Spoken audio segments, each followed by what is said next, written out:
Smart Buildings Academy podcast with Phil Zito, episode 469. Hey folks, Phil Zito here, and welcome to episode 469 of the Smart Buildings Academy podcast. In this episode, we're going to be taking a break from the Guideline 36. We'll be continuing that next week, but in this episode, we're going to talk about how to grow your service business. I was recently at a trade show, and one of the key topics was how to grow your owner direct business. And so that's something that got quite a bit of experience with in a past life. And so I thought I would go and discuss that in today's episode. As always, this episode is sponsored by our Smart Buildings Academy programs, our Workforce Development Cohort 11, which is going to be starting mid-January. There's still time to sign up for that. This is the program that will develop 80% job chargeable technicians within 4 weeks. And by week 11 of the program, you'll have a technician that can be out on the job site by themselves, executing work. Really takes care of those skilled labor gaps that you're having on the install and startup and configuration side of your business. Additionally, I would be remiss if I didn't mention our skill assessment. Our skill assessment is the only skill assessment in the industry, with 24,000 plus people going through this assessment to pinpoint the skill gaps in their technical teams, in their operational teams, in their sellers, in their project managers, designers, service techs. We have assessments for all of those. This completely free assessment is available at our website. And by the way, you can find out everything that I mentioned, including workforce development and the skill assessment. You can find it at podcast.smartbuildingsacademy.com/469. Once again, that is podcast.smartbuildingsacademy.com/469. You're going to want to pay attention to the end of the episode because I've got a really cool brand new playbook that I developed that you're going to be able to get your hands on at the end of the episode. I'll tell you how to do that. All right, let's dive in. What are we going to talk about in this episode? We're going to talk about why you should grow your service business, like why you should be growing your owner direct business. 6-step process to building a service business. If you don't have a service business right now, I'm going to tell you how you can build it in 6 steps. I'm going to give you some examples. And then from there, we'll go into 3 ways to double your service business in 6 months. So let's dive in. So why should you grow your service business? Well, there's increased revenue. Owner direct work tends to have higher margins. Back when I was uneducated in this industry, I used to think that was because we just generally charged higher margins, but actually there's a lot of margin erosion from the general contractor down to the actual subcontractor in BAS. And simply when that is eliminated, it gives you a more profitable business because you're able to go and absorb now or take advantage of all of that margin loss that happens as you trickle down from the GC to the mechanical to the actual subcontractor on a project. Additionally, owner direct work tends to be more specialized and more complex in some situations. I mean, unless we're talking like a data center install or a hospital install. And so obviously that more complex work is going to cost more. Customer retention, it's critical nowadays for you to stay in contact with your customers. The world is changing rapidly. People's budgets are changing almost, it seems, on a weekly basis. So in order to retain your customers and not lose them to competitors, you want to go and provide ongoing services. Plus, it just, in my general experience, someone who uses the building automation system on a day-to-day basis is going to end up being a better customer. And competitive differentiation. This is important because there are, I think you would be shocked how many contractors do not have a service side of their business. They only have a install side of their business. And there's a reason why a lot of the organizations are trying to move towards owner direct work, especially in the environment we're in right now, where a lot of the core construction work is getting more and more competitive. So our 6-step process. You're going to identify your market. You're going to sell your first customer. You're going to staff your service engagement, document your processes, create a playbook, and work your playbook. This may seem like a lot, but it doesn't have to be super complex. We're going to talk about this right now. So the first thing you want to do is define your buyer types and your vertical market segments. You can't exactly market a service offering if you don't know who you're marketing to and what vertical market they're in, because the vertical market is going to determine the pain points that you're going to be addressing.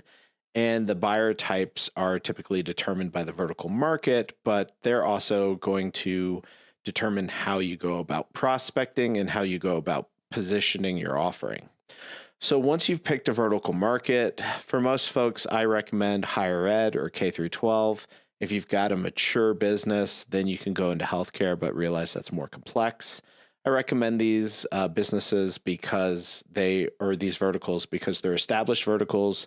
They're going to have a steady supply of work. They're going to have predictable budgets. Oftentimes you can actually find their budgets on the open internet just through searching. And they're going to have very predictable pain points that we in the building automation industry do a pretty good job of addressing. So oftentimes the common issues we're going to run into at the surface level, energy costs, outdated systems, limited staffing. But that's not enough to really get someone to bite and adopt a service solution from you, whether that's planned service, retrofit, performance-based service, etc. What you really need to dig into with discovery questions is, do they have system failures? What does their current maintenance process look like?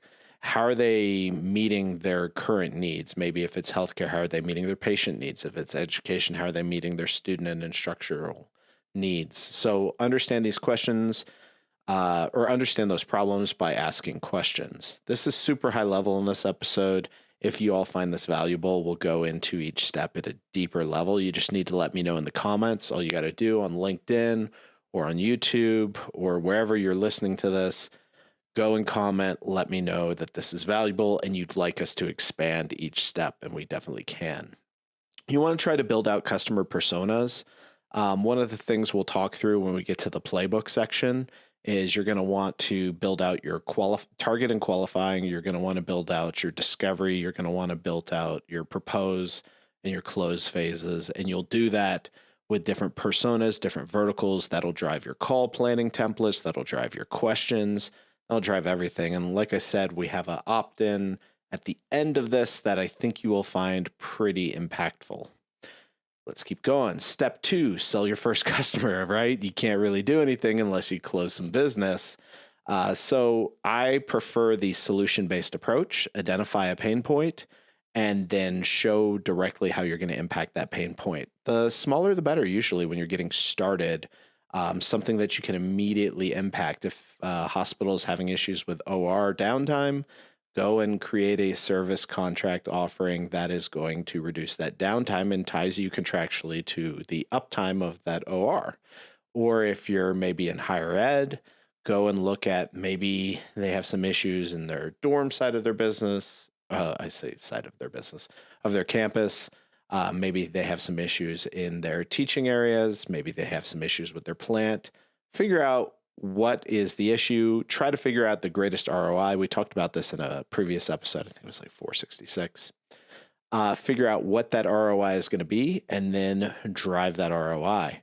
A couple ways to get in on your first sale. Offer a free site assessment. Just simply go through the site, look at their mechanical systems, look at their control systems, look for degradation of mechanical, look for overrides, look for a variety of issues that you can then go and address. Actually, I realize now we discussed ROI in our previous webinar recording, which should be up on our website for you to go and look at. Just go to our smartbuildingsacademy.com, go to our free resources and click on our webinars. You'll see the webinar recording where I talked about how to do energy savings for owners. All right. Offer a pilot service or a trial period. Provide testimonials and case studies. Really what you want to do is let people know that you've done this before. You know what you're doing. You could show a direct financial return and make it something that's not so overwhelming that it eats up all their budget and it gives them the opportunity to try you. You may have some common objections, things like we already have maintenance staff, it's not in the budget, we don't really utilize our controls, we already have someone who does it, et cetera, et cetera. Just ask clarifying questions, dive in, discover where maybe there's a gap between current state and future state, and then grow that gap.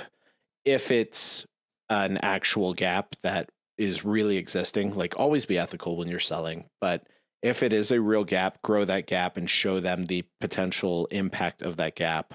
It's basic gap selling. There's a couple books on gap selling that you can find on the internet that are really good. Step 3, staff your service engagement, right? I see a lot of organizations, they're like, hey, do I staff before? Do I staff after? I highly recommend staffing after.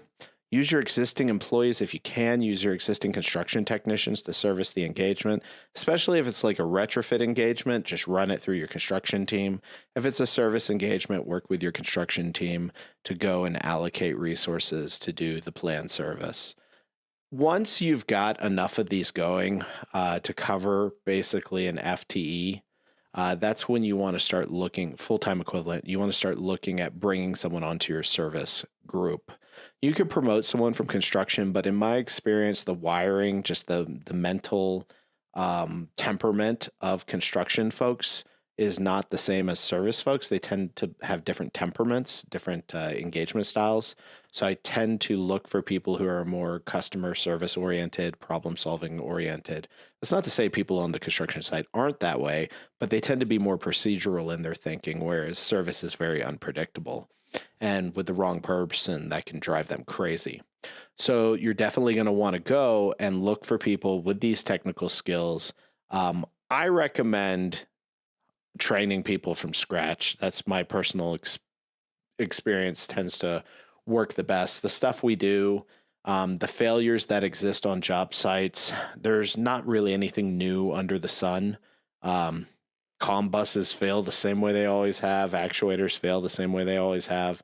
Systems tend to fail in very predictable ways.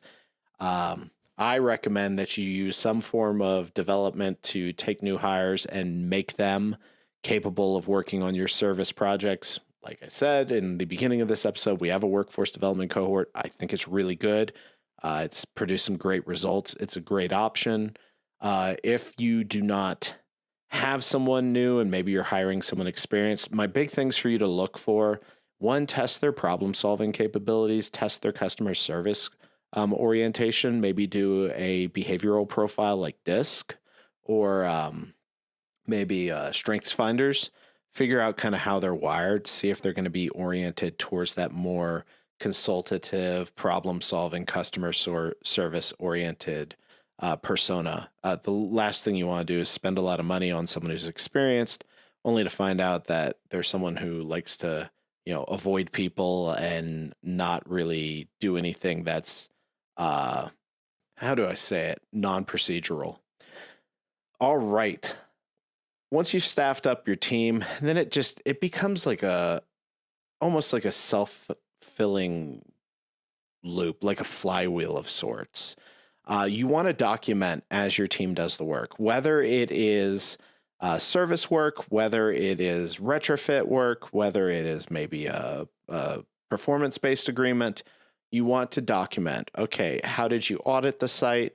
Well, actually, you should start your documentation with sales. How did you target? How did you qualify? What questions did you use? What objections did you get? This should be a living, breathing document. I prefer putting it on something like OneDrive if you're a Microsoft shop, maybe Google Docs if you're a Google shop. And once you have this built out, like we use OneNote to build out our playbooks and our process documents. Essentially, you want to build out from the very beginning to the end. What do people do? How do they do it? Because here's the thing, I tell folks this all the time when they say, hey, how should we drive sales or how should we drive service? How do we know that it's effective? I mean, you can look at close percentage of your salespeople and you can look at the revenue they bring in on a monthly basis, and that's all well and good. But really, what can you do? You can tell them, hey, make more calls. But if your targeting process is broken and they're calling people who will never be qualified, then it doesn't matter. You can say, sell more, bring in more money, But really what you should be doing is you should be analyzing your sales process and see where it's breaking down. Now, sure, there's people who have skill gaps and issues, both on the sales and the technical and the project management side. But all that being equal, assuming people have these skills to do it, then it becomes, do you have the proper process? And one of the things I see when I go to a lot of these trade shows and I talk to organizations is they don't have processes, they don't have systems for documenting.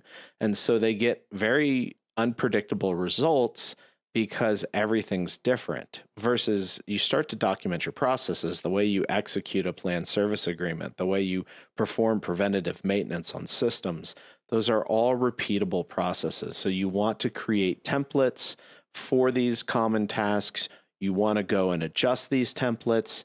You want to go and make this as process-driven as possible, because if it's process-driven and there's something wrong, you can troubleshoot the process. If you have no process, you can't troubleshoot it. I think I made that pretty clear.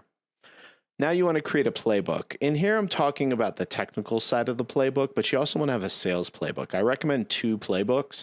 I recommend a sales playbook, and I recommend a technical playbook. Actually, I recommend kind of 3. One, you'd have your sales, you'd have your construction, and you'd have your service playbook. So your service playbook would start off kind of establishing what is our service process, what do we expect our customers to experience, how do we resolve issues, what is our escalation process, what are the common issues we run into. You really should have a way of documenting your service visits. And once you identify an issue, that issue should then get transcribed into some sort of living, breathing document that people can refer back to. You know, if you're constantly running into air handlers that are failing on pressure and you find out that it's due to like plugged or dirty coils or filter issues, then you should, in your troubleshooting guide under pressure issues, you should have checks that are put in place. So you gradually build this out over time. You train your team on the playbook, you show them where to get it, and then you, once again, have a process for utilizing the playbook and iterating on the playbook. I'm going to share a sales playbook with you at the end of this episode that's going to have vertical market guides, questions for qualification, call planning templates, etc., that you can sign up for and download for free. That's an example of a sales playbook. I'll be developing a service playbook in the near future that you can download as well as a construction playbook. Use these as kind of your templates and guides and customize them to your business. Once you have your playbook, you actually have to use it, right? So you want to execute it. I remember I've worked for organizations that had amazing process tools and process-driven businesses, but there was no enforcement of the use of the process or the tools. And so everything still kind of was different based on what PM or technician you had working the project or service call. So we really want to get into the process. I keep saying process. I'm trying to think of a different word. We want to get into the habit of using processes and using playbooks. So a playbook is going to contain a process, and a process is going to have procedures.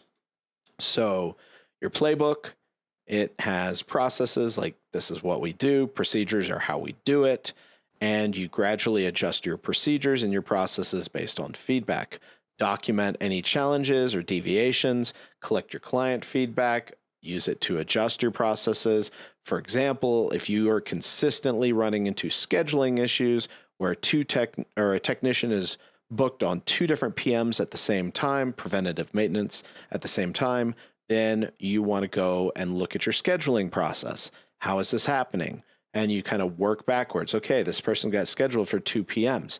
How did that happen? Maybe you have 2 dispatchers and both of them are scheduling, but maybe they're not checking the technician's calendar and they're both scheduling at the same time.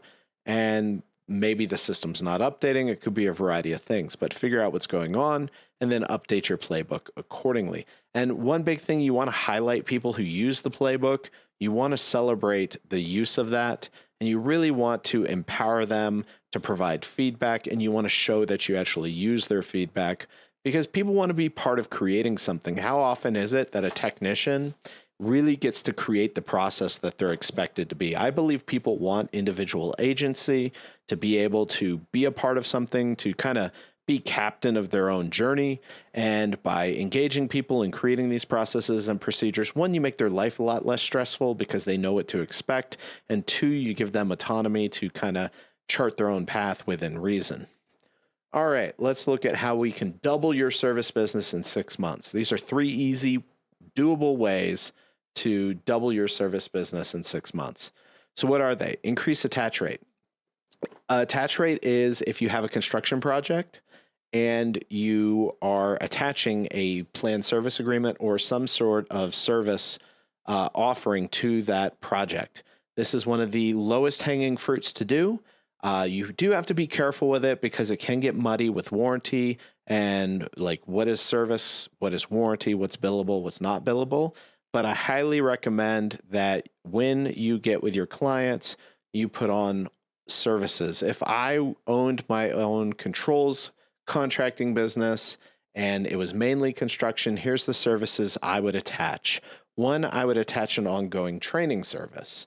I'm a training organization, so I think I know a thing or two, and I've seen how much owner-operators struggle with operating their businesses. We've had companies asked to resell our owner training courses. That's definitely something, reach out to us, we could talk about. But that would be an area I would focus on. An additional area I would focus on would be summer-winter switchover checks. I would have, twice a year where I would come in during the shoulder months and check that everything's working. I would have a calibration service that I would offer after about 18 months. I would go and I would offer calibration of outputs and inputs because that's where things really start to fail. I would also go and do backups, and I would do a service where I come alongside the owner kind of as the owner's rep when they do tenant finish outs or changes. Bonus points if they use my business. I won't charge them for this, but if they don't use my business, I will charge them for this. But I make sure that from day one, that tenant finish out goes and actually maintains their standard. By the way, if the owner doesn't have a BAS standard, I offer to create one. You start seeing you can upsell almost anything. As long as you're doing it ethically and you're providing a good value service. I have yet to run into owners that aren't willing to entertain at least a proposal. So that's one way. Revisit your existing customer base. If you do not have a CRM, I don't know how you're running your business. If you're running it on spreadsheets, if you're running it on what's in your head, you're really not doing yourself and your customer, or you're really doing yourself and your customers a disservice. I don't mean to talk down to you, and I hope that doesn't come across that way, but there are so many opportunities with your current clients. I know this because we train a lot of universities, we train a lot of higher ed, and we train a lot of healthcare. So I know that there are opportunities with these with these owner clients for service. We've been specifically asked to develop RFPs for preventative maintenance services by some of the higher ed clients that we have. So I know they're looking for it. But you can't call on them if you don't know they exist, and you can't know that you're properly pursuing opportunities if you don't have a way of documenting what the results of your last call were. I highly recommend using a variety of different assessments. So we use skill assessments to showcase upskilling as a value-added service. That's what we do when we go after a lot of our owner and contractor clients. Now I will say it's not really value adding for us. It's our core business. But what you can use is you can actually use site assessments. Doing a site assessment is not terribly difficult. I talked about it in a previous webinar, like I mentioned, and we'll do a podcast episode on it if you all would like me to. Once again, you just got to comment. Use the comments. You all literally drive the content. If you say you want us to do more of something, then let us know. If you want us to do less of something, let us know, and we will do that. And then develop recurring revenue streams, maintenance contracts, monthly health checks, regular upgrades. These are things that can be predictably forecasted for your customers. They like it because they can budget for it. I know a lot of people say that customers don't want reoccurring costs, but I know many customers that want a reoccurring cost if it was within a perceived value structure, meaning that if they can see the value, if you can tie it to performance or you could tie it to ROI, those kind of reoccurring costs, I have seen customers on the owner side willing to entertain. All right. So how do we do all this? So increasing attach rate. First off, we want to identify our complementary services, right? Monitoring services, create bundled packages like add-ons such as diagnostics, remote monitoring, system upgrades, etc. Make sure your sales team actually knows these, understands how to sell them. This goes back to the playbook. Provide cross-selling scripts, really highlighting in on the pain points. You want to incentivize this. You want to offer bonuses for salespeople who increase attach rates. And then for your owners, you want to just do a life cycle cost forecast for them.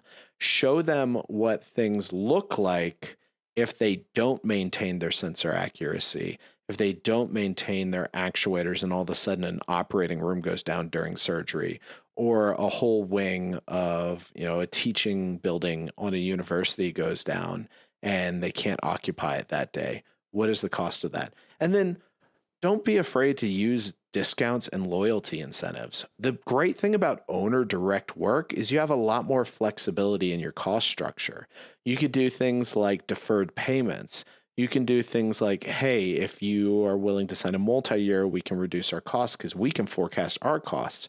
You could do things like if they are a reoccurring customer, they can have loyalty incentives. Maybe something like, hey, you purchase 10 months of PM service, we give you 2 months for free. There's a variety of things you can do in order to move the needle. Revisit your existing customer base. Please, please, please get a CRM. We use HubSpot. It's super easy to use. It's like $8,000 a month for 5 salespeople, or sorry, $8,000 a year for 5 salespeople. I think is our cost. I don't know what it's going to cost you. It's not terribly difficult to set up, and it works really well for what we need. But it gives us the ability to look at our past customers. It helps us understand what is going on with those customers, and then we can effectively market to them and we can prospect them. You definitely need to talk to your customers on a regular basis. Be predictable, but don't be someone who's calling to just check on the money. Be predictable in following up, but follow up in context to their facility. If you know they're trying to hit an energy and sustainability goal, which by the way, you should know the goals of your companies that you're servicing. But if you know they're trying to hit an energy and sustainability goal in 2 years, you should be touching base with them and see how they're going towards that. See what they're doing to achieve that. See where they're slipping. And then based on that, provide your expert guidances. Maybe you're going to position some chiller optimization, maybe some energy analysis. Offer site assessments. These are so easy to do. They give you so much information. It takes half a day, and it really can give a lot of valuable information that you can then go to really customize your solutions and offerings based on data. And then, as always, offer some special promotions for renewals. Get some people back, like offer a first-year discount if they sign a multi-year agreement. There's a variety of ways to get people back. And then reoccurring revenue streams. I'm really big on monthly or annual service plans. Really define these. I like to bundle things into tiers: basic, standard, premium, or silver or bronze, silver, gold. Really give them levels. Most people settle in on the middle level. That tends to be the level that balances value and price the most. That's just statistically where people tend to end. Create compelling value props for these long-term contracts. Help people really understand what the cost of running their facility is. Offer incentives, train your sales folks to focus on reoccurring revenue if that is a business you want to develop. Reoccurring revenue is beautiful. I'll tell you, as a business owner, it makes things predictable. It really takes the stress off when you have a slow month, or it's summer and no one's buying training during the summer on the contractor side. All the owners are buying training, but the contractors are like, oh, it's July, I can't train our people. Well, if you have predictable revenue, it kind of takes the edge off of those months. It's really nice to have, and you can plan and forecast your business better. So in conclusion, why should you grow your service business? It's great, predictable, high margin work that really embeds you in your customer, really helps you understand your customers. I personally think if you do good quality service work, you're going to do better construction work, because when you approach something on the construction side, you know how it's going to be operated. You're going to make those minor little tweaks that make things a little bit easier for you. Like, for example, on a graphic, just simply putting a link to the sequence of operations, because you know that the operators can't find the O&Ms and they're trying to figure out why things are going on, and just simply clicking on that link and opening the sequence of operations, they know what's going on. 6-step process. We talked about how to build a service business if you don't have one, and we talked about some ways to double your service business in 6 months. Now I'm going to show you something that you can get at podcast.smartbuildingsacademy.com/469. Once again, that's podcast.smartbuildingsacademy.com/469. So what you're looking at here is version 1 of our sales playbook. So this playbook is going to give you a lot of quality, valuable data that your sales team can use right now. We're going to be doing this by vertical. And what you're going to see is that in each vertical, and this is a huge document, by the way, in each vertical, we're going to go through an overview of what the vertical is, what do they care about, what are their pain points, and what are their key drivers. We're going to talk about common titles that are in the verticals and what they do and how you'd want to market to them. We're going to talk about their common pain points, and we're going to talk about how you could potentially address these common pain points. We're going to talk about the common solutions you can offer to them and how you would position them. We're going to provide you some spin-based questions and some positioning statements that you can use in your sales process. We're going to give you a couple example opportunities.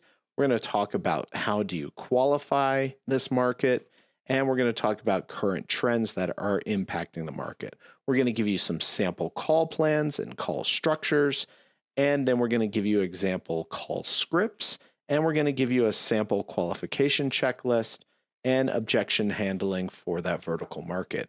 We've done this for multiple different vertical markets, and you can download this by going to podcast.smartbuildingsacademy.com/469 and filling out the form, and you'll be able to download this document. We're going to continue to deliver these kind of documents to you. Things we have on the radar, as I mentioned, is a service playbook, a construction playbook. We also have a technician training series for those monthly trainings that you have to put on. You'll be able to find these opt-ins as we develop them. We'll be announcing them in the podcast. More reason for you to tune into the podcast each week so that you can be aware of the opt-ins and these playbooks and guides and procedures that we're going to be bringing available for download to the market. And if you would like a playbook customized for you, that is definitely something that we can do from a consulting perspective. Feel free to reach out to us at support@smartbuildingsacademy.com. Once again, that's support@smartbuildingsacademy.com to learn more. Thank you all for being here. I really hope that this was valuable for you. I hope you took a lot from this, and I look forward to